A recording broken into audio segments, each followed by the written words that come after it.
In this second video, I'm going to make use of the SPI MCP23S17, which is the I/O port expander. And I'm going to show you in the program. I'm going to make use of a Atmel Studio or Microchip Studio program, and I'm going to show you how I've implemented some specific design, also making use of Proteus to expand the specific I/O port. So I think what I'm going to do first of all is I am going to go to my Proteus design to show you what is happening.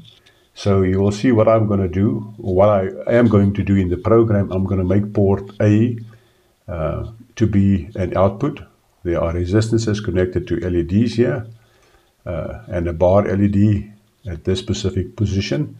And I'm going to make port B to be inputs, and as you'll see, there are also no resistances connected to these inputs. It's just connected to ground, which means the whole of port B I will also enable the internal pull-up resistances. And then on the microcontroller itself, this is the SPI control lines, and on the microcontroller itself you will see I've connected again LEDs. On the left hand side there's the common earth and also resistances here. So I'm going to make port D for delta. I'm going to make that all output pins, and the purpose is on these output pins of port D, I'm actually going to display what's happening on port B of my I/O port expander. So if I can just quickly, and also what I'm going to do here, I'm going to start off by displaying just a value of hex value of CA for 1 second. I think it was 1 second. So it's going to display CA for 1 second. I will stop you and just show you that. I will stop this program and show that. And then after that, it's going to start counting. And remember, the whole program is driven from the master unit sitting here. This will then count from 0 to 1 to 2, etc., up to a value of 255, or ones in other words.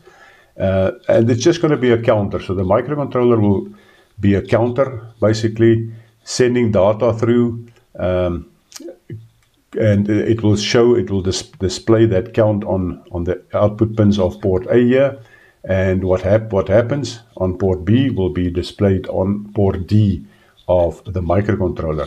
So let me just quickly run this. As you can see, if I can just quickly stop this, you will see that it's 1100, which in hex is a C value, and 1010, which is A. So CA is going to be displayed for around about 1 second, and then it will count further. As you can see, it's going to go 0, 1, 2, 3, 4, 5, 6, etc. So it's going to keep on counting with around about, I think it's half a second intervals in between the different counts. If I open up, as you can see, there's a 0 on this pin, port B, 0 pin of the I/O port expander. And if I look at this one here, there's also a 0 there on the output of port D, 0. So let me just open this, and as you will see there, this becomes a high, because now this one is high. If it's open, it becomes high. If I open this one also, it will also become high on this specific pin here, with the output pin number 1. If I close pin number 012, here it becomes low, and you'll also see that reflecting here. So let's go to the program. And as I've said, I'm doing this in Microchip Studio. I'm just going to quickly scan through the program so that you can look at the program afterwards again, and then I'll display it. So this is up to line 15. Let me just get 16 in also. That's up to 30. That's 31 to 45. 46.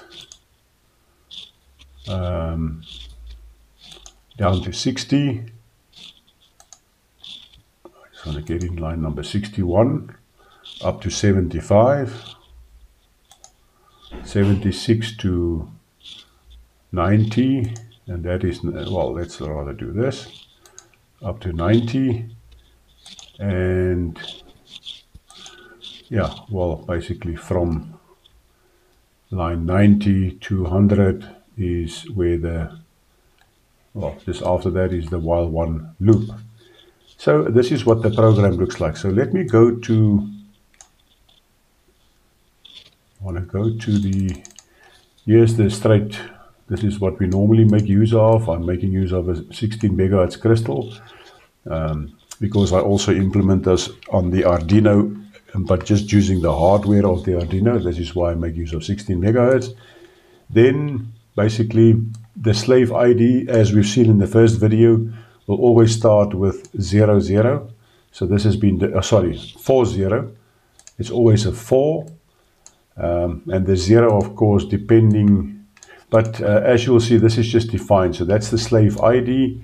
This is the slave address. In our case, we're going to have A0 as 0, A1 as 0 also, and A2 is also a 0. If you want to write, that specific bit number 0 is it's either a 0. If you want to read, you're going to make this a 1. Then I've just defined the different pins, which is actually going to refer to pin number 3, pin number 4, 5, and 2 of the microcontroller, and I just gave them the names of what you normally use in SPI on the specific device. So let's scroll down here. Then I've also defined 00 here. As you will remember, I've said I make use of bank 0, and if you make use of bank 0, then IO direction A sits at 00, IO direction B sits at 01 address, and the control register A sits at 0A, etc. Yes, so if you look at this, we need to define this in order to get to the correct addresses. Here I've just also started by just saying the counter is initialized with a value of 0. So at some point I'm going to display counter. I will get to this SPI write just now, and there's an SPI read which I will also get to. Before we get there, let's go to the main program. As you can see here, I've made port D all outputs because I want to display the port B of the IO port expander on port D here as all outputs on the port D of the microcontroller, of course. As you can see here on port B, we've made all those pins high, which means those pins will become outputs. And this specific pin here, we've made that one an input. This is where the data will come into the master from the IO port expander. Here I am just deactivating pin, the SS pin on port B, of course, the chip select line. I'm just deactivating it by making it high. If you look at my previous videos, you will see that if we go to the control register and load a 1 into SPE, we're enabling the SPI device. We also tell this microcontroller it will become the master unit. And if I make SPR1 a 1, that means that your frequency will be the clock frequency of 16 divided by 16. 16 megahertz, of course, divided by 16 gives you 1 megahertz. That is the clock frequency. So the first thing I'm going to do then is to set up this, initialize the IO port expander.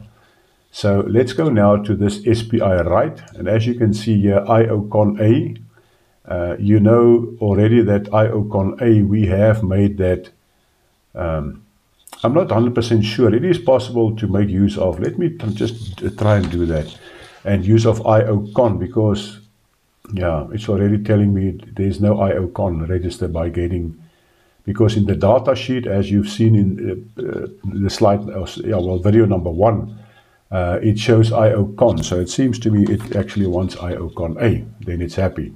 So, but IOCON A, we've defined that previously. IOCON A was a specific, basically, we're going to make use of A0 hex, but that's just to get to the address of that specific register. And this is the data that we would like to place into that specific register. So this that first register, as we've seen, this is just for the setup purposes. This is to, as I've discussed it in the first video, to make bank 0, to use bank 0, and so forth. So we've placed in SEQOP a 1, and in this one also a 1, etc. So you can go and have a look at my video number 1, why we have used certain values in here. So let's go to SPI Write, which is setting up just a little bit higher. So this is my SPI read. Here it is, SPI Write. So the first, as you can see, it's the address, because I have set IOCON A is 0A, for instance. It's going to feed that 0A into the address, and of course from the bottom line the data will be hex 28. But let's have a look here. What's happening in this SPI Write function? First of all, the line is pulled low, the chip select line, and then people, this seems to be quite a long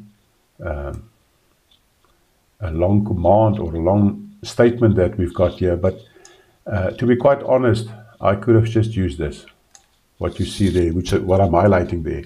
Because if I just use SPDR as hex 40, it means I want to speak to this specific MCP23S17 device, and I want to write data to it. That's actually what it means.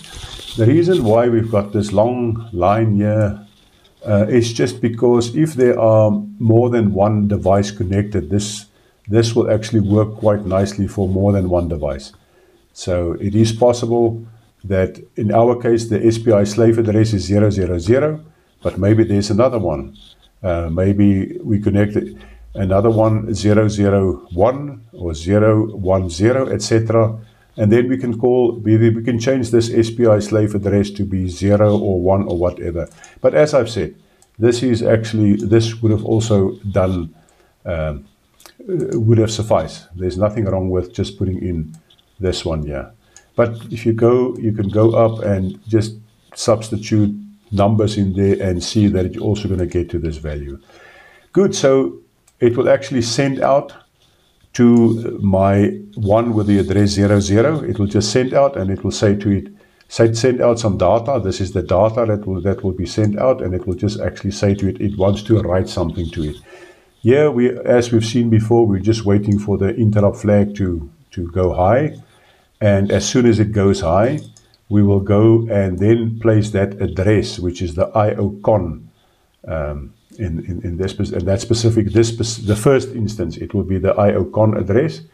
It will be placed in the data register. We have seen before that will also reset the IF flag, SPIF flag, when new data is written into the data register here. And again, that will be now sent to the device. So we will again wait to make sure that the flag goes high, and as soon as the flag goes high, it means the data is out. And then after that, basically the data of hex 28, as we've seen here, the data of hex 28 will now be written into the IOCON A register. So that is what will happen. Where was I? SPI Write. Yeah, so here it is. So the data will be written, and we will wait till the data is out. Once it's out, the port pin will be pulled high again. The SS pin, the chip select pin, basically, will be pulled high, and if it's high, no transmission will occur further.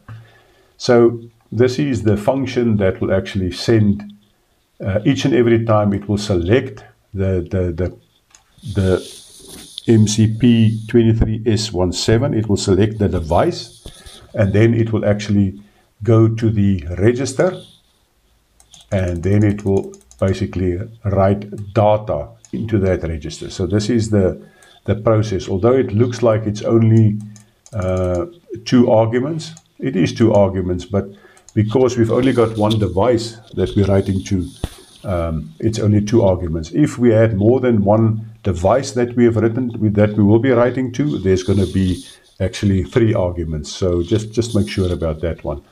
But for now, this is all we need. So what happens here is that hex 28 will be written into IOCON A register. That sets up the bank, etc. In this specific case, as you can see here now, Again, if I make use of this next one, I will write data. First of all, the data will go to the I/O port expander, and well, it will first activate the I/O port expander. Then it will say the master will say it wants to write data to the direction A register, and this is the data going into the direction register. And as you can see, as you've seen before, if you load zeros in there, port A of the I/O port expander will become an output. If I write to port B, FF, hex, port B will become all inputs. And because port B is all inputs with this specific line here, we are actually writing ones to each and every bit of this register, and that will enable all the port B of the I/O port expanders it will activate all the pull-up resistances of that specific device. In this line here, all I'm doing here is just writing to port A all zeros. That's basically what's happening here. And to be quite honest, I could have actually just left this one out, because directly after that, remember what I've said, I'm going to write CA to it. And as you can see, this is writing to general purpose I/O port A, a value of CA. And here I'm just calling the delay of 100, but it's actually 1 second. If you don't know that, you can have a look at other videos, but there's a slight problem with Proteus. If I make use of a 16 megahertz crystal and I use 100 here, it actually refers to 10 times what we see here. So this is why I say if you use 100, it's actually a 1 second delay. If you want to use 1000 here, then your frequency of your crystal should be, in Proteus, should be around 1 megahertz. Then it should work.